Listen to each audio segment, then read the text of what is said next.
The White House serves as the official dwelling and workspace for the American president. Situated at 1600 Pennsylvania Avenue, new in the heart of Washington, D.C., this iconic edifice has housed every U.S. president since John Adams, marking the relocation of the national capital from Philadelphia in 1800 symbolically. The term White House represents the president and his cadre of advisors. Designed in a neoclassical style by Irish-born architect James Hoban, the conception of the White House was influenced by Dublin's Leinster House, currently the home of the Irish legislature. Construction spanned from 1792 1800 using sandstone from Aquia Creek, painted white for its signature look. Renovations were implemented by Thomas Jefferson and architect Benjamin Henry Latrobe in 1801 to hide stables and storage with additional low colonnades on each wing. The War of 1812 saw the mansion suffer significant damage from a blaze, which destroyed the interior and charred much of the exterior. Reconstruction commenced soon after, with President James Monroe settling into the partially restored executive residence in October 1817. The mansion's exterior continued to evolve with the inclusion of the south portico in 1824 and 1824 and 1829. Over time, President Theodore Roosevelt addressed concerns of congestion by designating the West Wing as workspaces in 1901. This was later expanded upon by President William Howard Taft in 1909, who established the original Oval Office, marking significant alternations within the building additionally. The third floor's conversion into living quarters took place in 1927 by introducing long shed dormers on the existing hip roof. Newly constructed East Wing catered to social events. Tying in Jefferson's architectural vision through the connection of the colonnades, the interior was reworked under Harriet Truman to remodel the dilapidated structure, leading to the addition of the Truman balcony and a safety upgrade by the inclusion of a new load-bearing steel frame within the walls. The White House, as it stands today, encompasses the executive residence, West and East Wings, the Eisenhower Executive Office Building, and Blair House. The executive residence consists of 6 floors, including a 2-story basement, each serving a specific purpose owned by the National Park Service. The site is a National Heritage Site and part of the President's Park. The White House earns its prestigious reputation, ranking second on the American Institute of Architects list of America's favorite architecture in 2007. The 10-year period beginning in 1790 marked a transitional time for the nation's capital, as the seat of power shifted from Philadelphia to the newly established Federal District. Amidst this change, President George Washington lodged at 190 High Street, a modest mansion rented from merchant Robert Morris. The house, deemed too small for the 30-strong presidential ensemble, underwent upgrades during Washington's residency, which lasted until March of 1797. His successor, John Adams, also lived here during his term until 1800. Despite the construction of a grander presidential mansion in 1792, Adams refused to move in, citing the lack of congressional approval. The unoccupied mansion was then sold to the University of Pennsylvania in 1800. Meanwhile, the High Street abode was repurposed as a hotel and stores prior to its 1832 demolition. During this transitional period, the official design of the White House was also decided upon. Washington and his Secretary of State, Thomas Jefferson, both architecture enthusiasts, held a design contest. The winner was James Hoban, a talented architect of Irish-American heritage who had previously designed the South Carolina state capitol.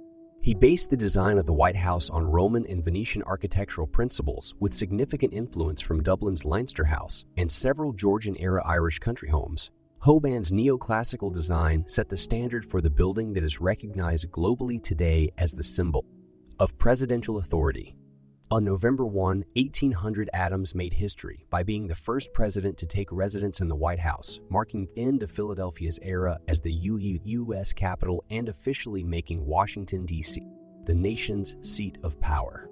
The White House, an iconic symbol of American national power, initiated its construction at the heart of the day on October 13, 1792, upheld by the placement of the cornerstone.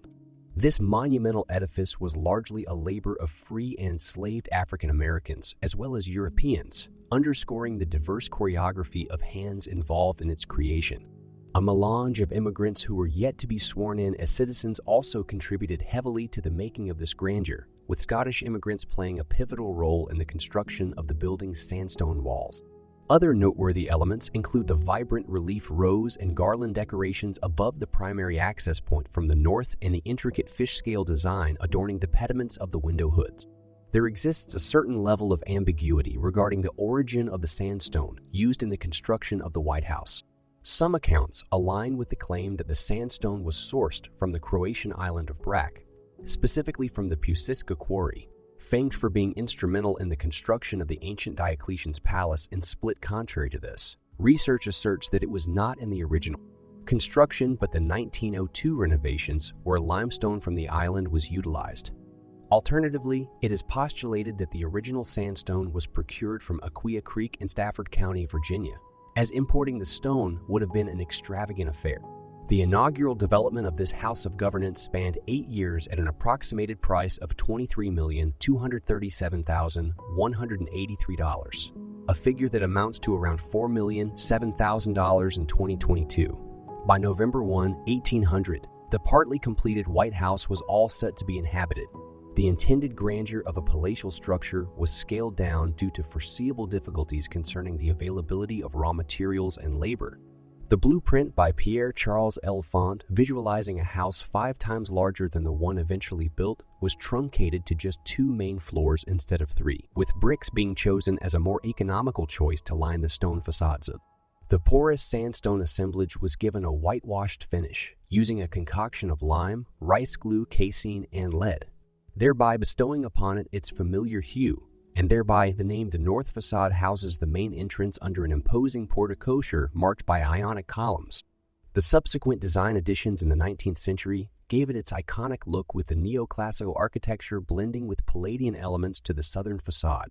The culmination of the construction's narrative is the White House as we see it today, a striking testament to the interweaving of diverse cultural influences, skilled craftsmanship, and vivid periods of American history unified in an exquisite architectural marvel. The White House, the iconic residence of the U.S. president, has a rich historical background, with its naming possibly harking back to the time of George Washington when he was courting Martha Washington at her Virginia home, the White House plantation. The stately building wasn't completed until years after his presidency, and it would be President John Adams, on the 1st of November, 1800, who first took residence inside it. Adams' brief residential tenure was followed by President Thomas Jefferson, who thought the house too expansive but nevertheless contemplated ideas for expansion. He contributed to the design for the east and west colonnades, utilitarian wings for domestic operations, and these now serve as links to the east and west wings. The course of the house's history took a crucial turn during the War of 1812, when the White House fell prey to British retaliation during the burning of Washington. The resulting damage left only exterior walls, which after being weather-beaten, required significant reconstruction from among the many artifacts lost during the incursion. A mere 3 have since been recovered. Among these were a Lansdowne portrait rescued by White House workers, a jewelry box returned by a Canadian man, and a medicine chest belonging to President Madison, which was returned by the officer's descendants.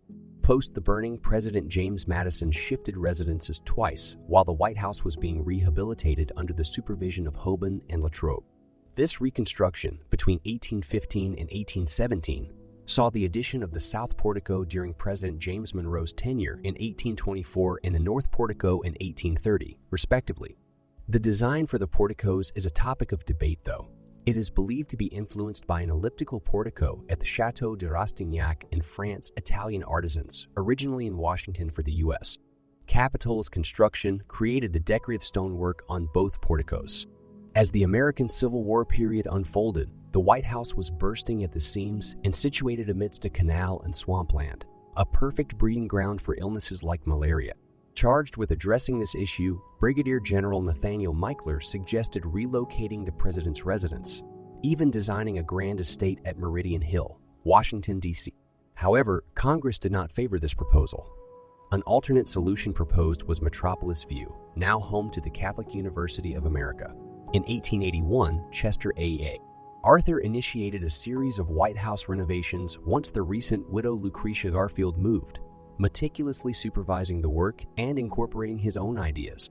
Esteemed designer Louis Comfort Tiffany was asked to participate, leading to the removal of over 20 cartloads of household objects. With only portraits of John Adams and Martin Van Buren spared, a new residence south of the White House was suggested but met with disapproval. Subsequently, aesthetic modifications were performed, including a revamped main corridor adorned with gold leaf squares and letters spelling USA. The Red Room was decked out in Pomeranian red and gorgeous gold, silver, and copper stars and stripes, while a majestic Tiffany glass screen replaced the north vestibule doors. Later, in 1891, First Lady Caroline Harrison championed extensive expansion plans for the White House, including a national wing for artwork and West Wing for official activities. Colonel Theodore A. Bingham's plan mirrored the Harrison proposal, but was ultimately dismissed.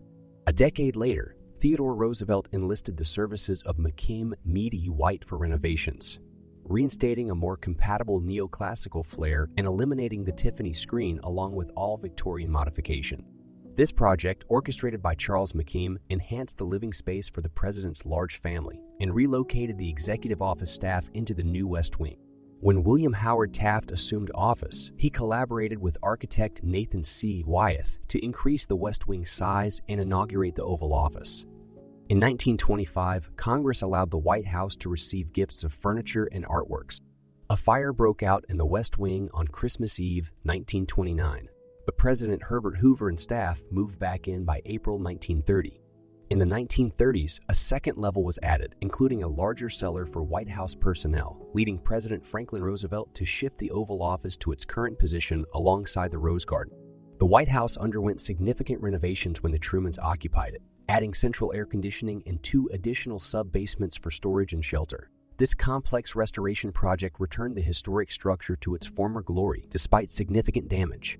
However, due to the extensive damage to the original plasterwork and robust Beaux Arts paneling, many interior furnishings had to be replaced with less historically significant alternatives. Notably, President Truman ordered the original timber frames to be repurposed into paneling for several rooms on the ground floor, including the Vermeil Room, Library, China Room, and Map Room. Later in the Kennedy era, there was a significant shift towards historic preservation.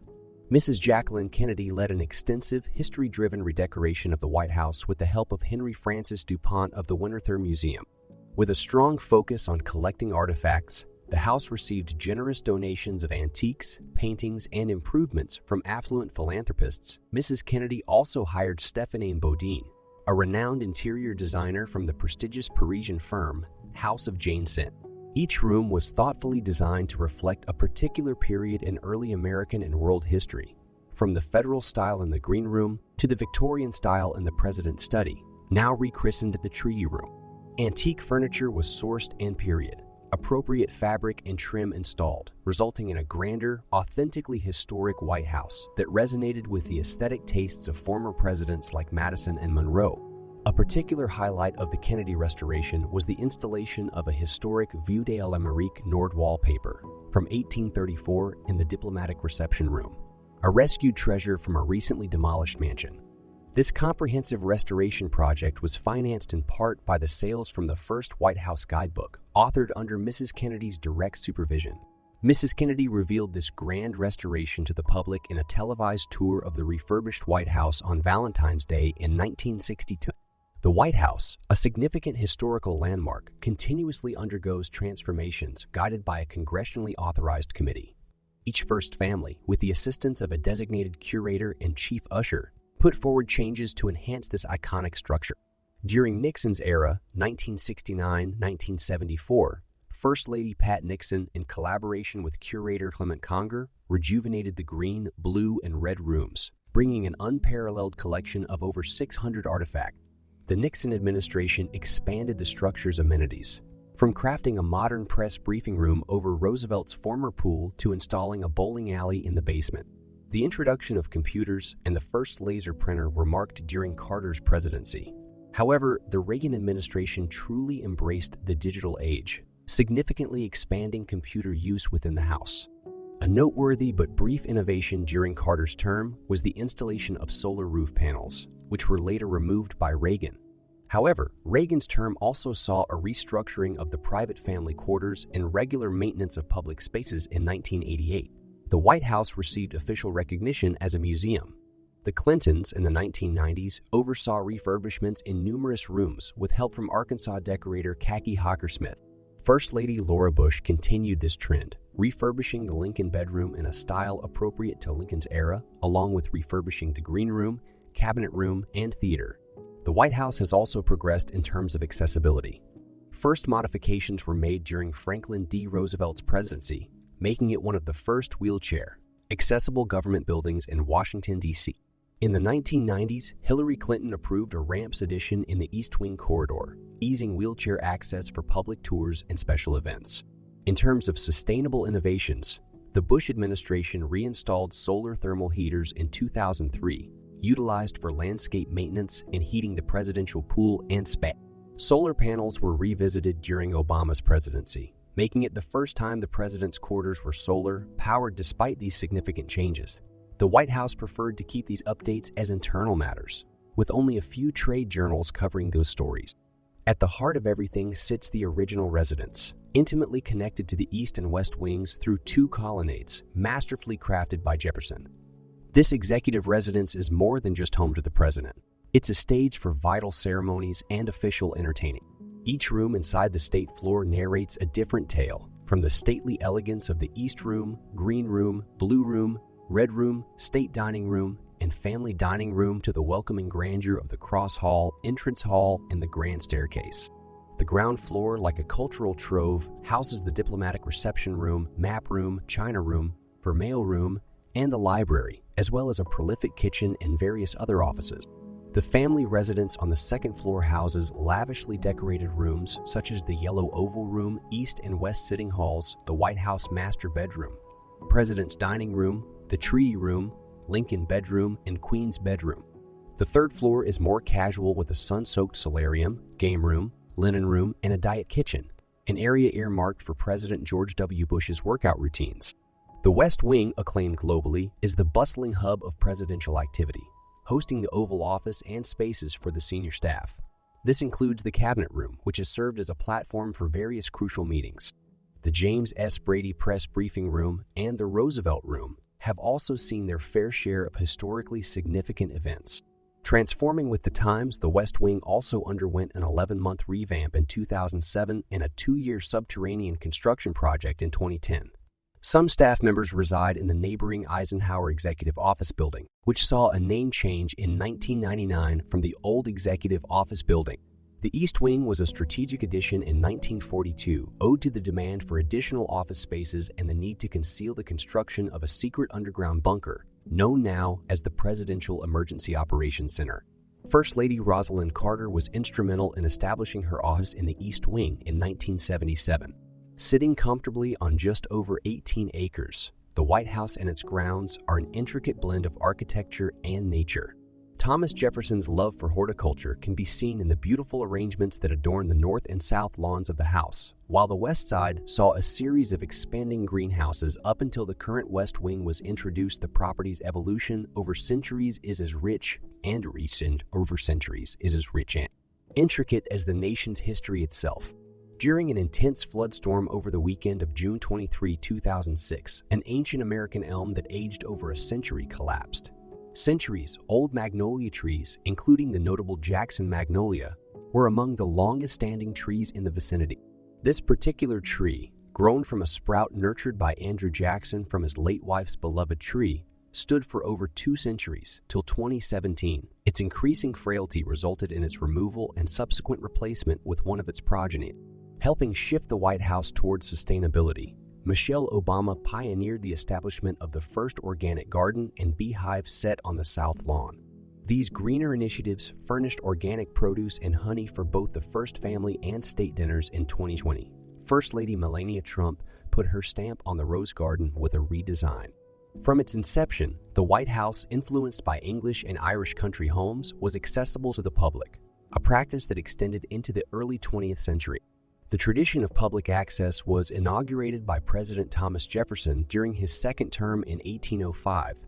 This open-door policy resulted in popular and sometimes unruly celebrations, such as President Andrew Jackson's 1829 inauguration. The tradition ceased in 1885 when President Grover Cleveland substituted the open house with a grand presidential review of the troops. President John Adams introduced the tradition of White House New Year's reception, inspired by Washington's open houses after the early 1930s.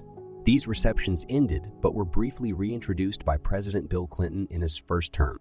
Security incidents have punctuated the White House's history, such as the unauthorized landing of a stolen Army helicopter in 1974, or the light plane crash orchestrated by Frank Eugene Corder in 1994.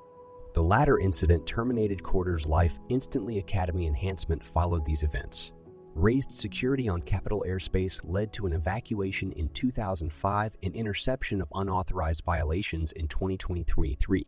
The section of Pennsylvania Avenue in front of the White House was closed off to vehicle traffic as a direct response to the 1995 Oklahoma City bombing. The closure of Pennsylvania Avenue in Washington, D.C. has been met with significant objection from the city's organized civic groups who contend the move disrupts traffic flow and deviates from the city's meticulously drafted historical plan.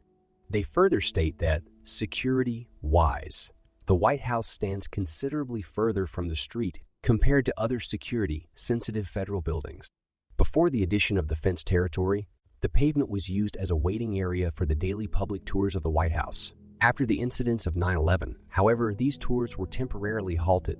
In September 2003, tours resumed, but only for pre-booked groups who passed background checks. The White House itself, though, stayed closed to the public.